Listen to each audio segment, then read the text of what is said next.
He said I was mentally unstable, while the judge watched our son press play. I didn't plan for revenge. I didn't even think I had the strength to fight back. But that morning, sitting in that freezing courtroom with my palms sweating and my heart slamming against my ribs, I realized he had pushed me to the edge for the last time. He wore that smug little smile, the same one he used when he lied to my face, then made me question my own memory. She's emotionally erratic, Your Honor. She's not safe to parent. My throat closed. I could barely breathe. I looked over at our son, knees swinging nervously under the wooden bench, clutching something in his jacket pocket. I wasn't always like this. There was a time I was full of light, a teacher, a runner, someone who made birthday cakes from scratch. Then he chipped away at me, one gaslight at a time, one silent treatment, one affair he never had. They always believe the calm one, the one who smiles in a suit and calls his abuse concern. He told the judge I had episodes, that I screamed in front of our son, that I hallucinated things that never happened. He used every textbook word to paint me as unstable, and I could see it working. I could see the doubt in the judge's eyes. The custody battle wasn't about our child. It was about power, and he knew how to play the game. Clean haircut, calm tone. He even chuckled once,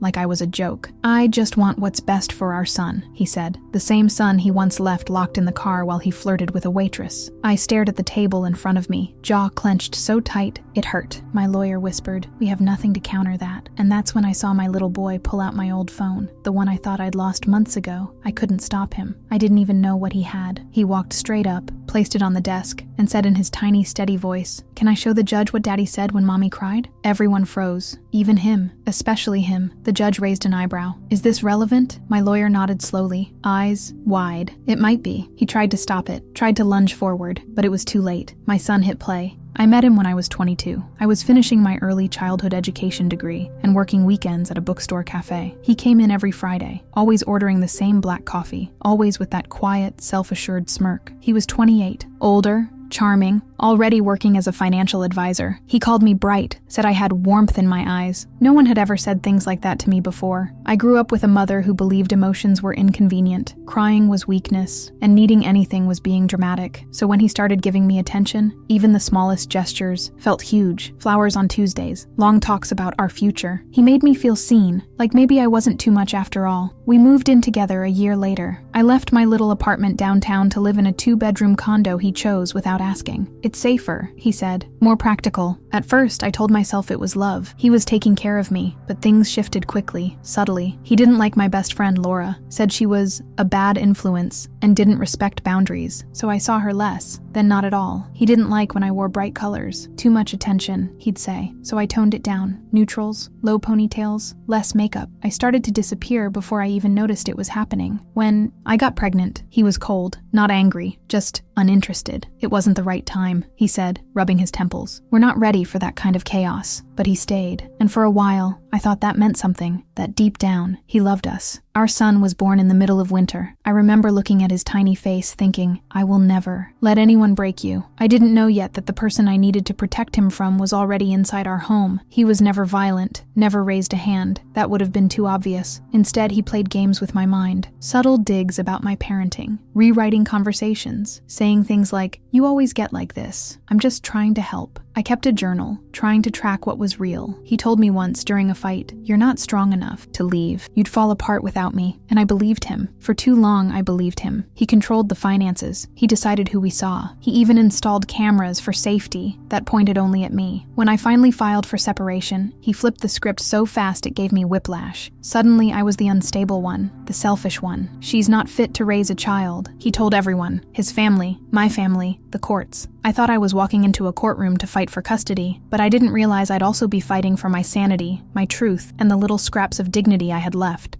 It started with the little things, the way he'd talk over me during mediation sessions, always with that polite, rehearsed tone. "She gets emotional," he'd say, glancing sideways like I might erupt at any second. I sat there, breathing, through my teeth, trying not to give him what he wanted. A scene. Then came the silent treatment, not from him, from people I thought were mine. His mother stopped returning my texts. My sister said, "Just try not to fight him. It's better for your son." Friends from our old couples group slowly stopped inviting me. "It's too tense with the divorce," they said. What they meant was, he got to them first. Every visit he had with our son came with a new complaint. He says you cry all the time. He says you sleep too much. He says you're angry in the mornings. I asked my son about it once. His eyes went wide. I didn't say that, Mommy. Daddy told me to just agree. He documented everything. Screenshots of texts taken out of context. Recordings where he'd provoke me until I snapped, then cut the audio right before he gaslighted me. Once, he filed a complaint saying I threw a chair. The truth? I tripped over a toy and fell, and he stood there, filming me, asking if I was on something. He started calling me unstable in front of our son. Don't upset Mommy, or she'll have one of her episodes. Our child, barely 6, began apologizing for things that weren't his fault. Once, I found him hiding in the closet during a thunderstorm because Daddy said you don't like loud things when you're sad. The worst part wasn't the lies. It was how believable he made them sound. I started to question myself. Maybe I was overreacting. Maybe I did cry too much. Maybe I really wasn't enough. That's what emotional abuse does. It doesn't break you at once. It chips away at your truth until you're too tired to defend it. He filed an emergency petition, claiming I was a danger, said I snapped in front of our son, that I was possibly using medication without proper monitoring. All lies. All carefully phrased to sound just concerning enough. And the courts? They listened, because he spoke with calm authority, because I looked tired, because women like me, women who tremble, who cry, who beg, were easy to paint as unstable. 3. Final pretrial report read, Father presents as stable and cooperative. Mother appears emotionally reactive and unpredictable. I read that line over and over, like a slap I couldn't dodge. I knew I was losing, not because I was wrong, but because he was better at pretending.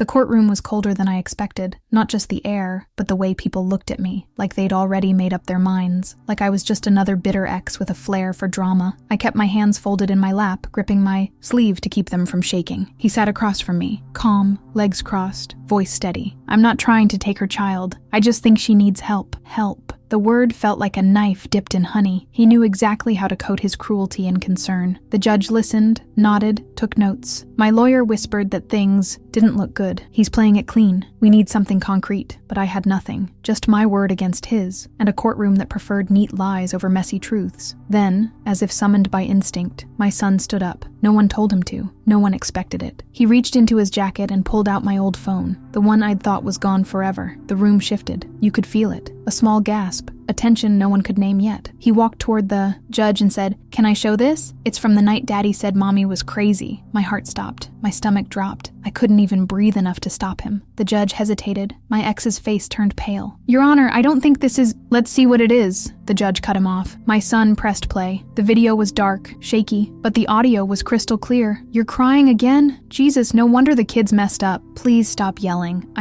Don't start with the victim act. I'm not in the mood. Then a small voice, my son's, Daddy, don't talk like that to Mommy. And his response, She's crazy, bud. You'll understand when you're older. No one moved. No one said a word. The silence was louder than anything I'd ever heard. The judge leaned back slowly, face unreadable. Where was this recorded? My son whispered. In the kitchen. I didn't like what he was saying. My lawyer turned to me, eyes wide. We just won. My ex stood up, sputtering. This is taken out of context. Sit down, the judge said, voice firm. We're done here. I couldn't stop. The tears this time, but they weren't from fear. They were from something else, something I hadn't felt in years. Validation. I didn't celebrate. There was no victory dance, no dramatic exit. I just stood up, held my son's hand, and walked out of that courtroom like a ghost finally released from haunting its own house. He tried to talk to me in the hallway. You're really gonna do this? He hissed. After everything, I looked at him, really looked, and saw someone small, cornered, furious, but powerless. I didn't answer, just blinked once, turned away, and kept walking. No statement on social media, no text to the friends who doubted me, no told you so. I deleted the shared Dropbox folder where he kept pretending to co-parent. I canceled the shared phone plan, blocked every number connected to his last name. When his mother called, sobbing,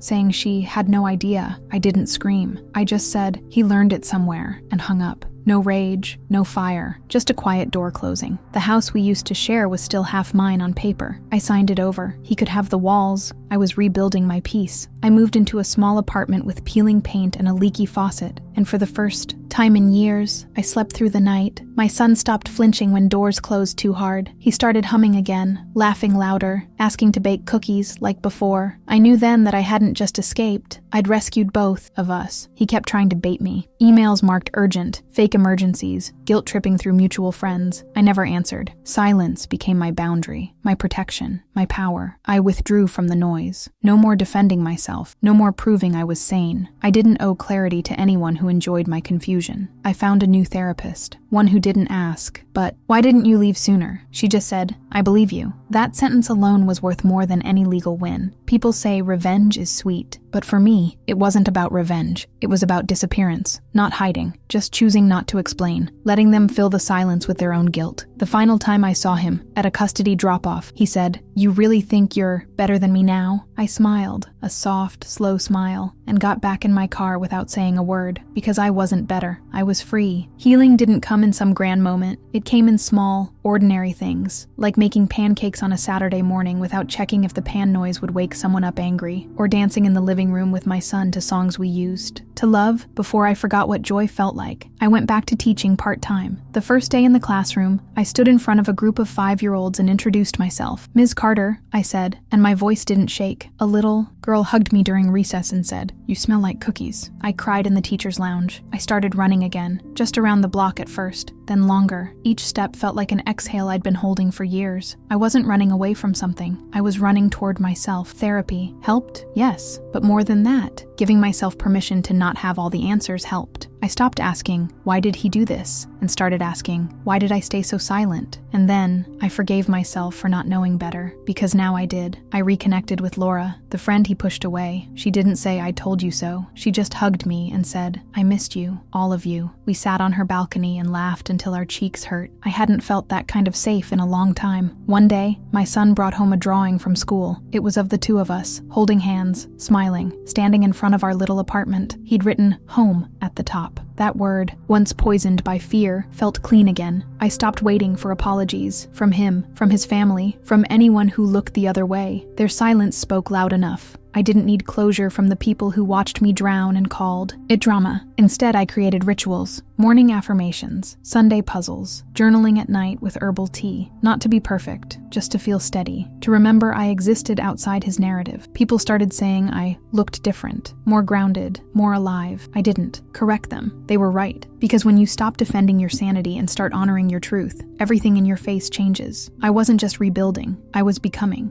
It was during parent-teacher night at our son's school. I hadn't seen him in months, not outside the tightly regulated drop-offs. I didn't expect him to be there. I walked into the brightly lit hallway, clutching my notes, and there he was, leaning against the wall like he still owned every room he entered. He looked older, not dramatically, but enough. The edges around his eyes were sharper, and the confidence he used to wear like armor looked thinner now. He straightened. When he saw me, like he was ready for something. Maybe an apology, maybe a fight. He got neither. I just nodded and walked past him. The teacher, Mrs. Green, smiled and told me how kind, thoughtful, and emotionally aware our son was. "You're doing an amazing job with him," she said. I felt my chest tighten, not from pain, from the validation I didn't even know I still craved. He tried to interject during the meeting, said something about balancing perspectives. Mrs. Green blinked and said, "I've only ever interacted with the child's mother. She's the one who attends everything." I didn't even smile. I just turned a page in my notes. Later, in the parking lot, he followed me to my car. "You're really not going to say anything?" he asked. After all we've been through? I looked at him for a moment. The man who once made me question my own voice now waited for it, and I realized I didn't owe him words, just presence. Just proof that I was still standing, still rising, still whole. "I hope you're in therapy," I said quietly. Not with bitterness, just truth. He blinked. "Excuse me?" I shrugged. "Our son deserves a version of you that doesn't destroy women and then act confused when they walk away." He didn't respond, just looked at me like he didn't recognize the person in front of him anymore. At a birthday party months later, I ran into his mother. She looked tired, humbled. She touched my arm and said, "You were never the problem." I gave her a tight smile. I know. Laura was there too, now fully back in my life. She watched the whole interaction from across the room. When I walked back to her, she handed me a soda and said, "That looked satisfying." I sipped it and said, "Not really, but necessary." That's the thing about healing. Sometimes it's quiet. Sometimes the people who broke you never hear your comeback, but they feel it, and I made sure he did. Some nights I still wake up reaching for silence. Not because I'm afraid, but because for so long, silence meant safety. I used to hide in it. Now, I own it. There's no dramatic ending, no slow-motion apology in the rain, just mornings, where I drink coffee without shaking, afternoons where my son hugs me without looking over his shoulder, evenings where I close the door behind me and know that no one is watching, judging, waiting to twist my words. I used to think survival meant getting through the worst days, but it's more than that. It's remembering who you were before they convinced you that your sensitivity was a flaw, your voice too loud, your love too needy. He still tries, sometimes. Passive-aggressive comments during handoffs, a text every few months, baiting me with guilt. I don't engage, not out of fear, but because I've outgrown the version of myself that needed him to understand, the version of me that begged to be believed. She's resting now. She fought hard enough. My peace didn't come from proving him wrong. It came from no longer needing to. And when people ask what happened, how I made it out, how I stayed sane, I tell them the truth. I didn't. I shattered. Then I picked up every broken piece, held them to the light, and built something stronger than before. Something quiet, something steady, something that doesn't need to be explained to anyone. They didn't break me. They freed me.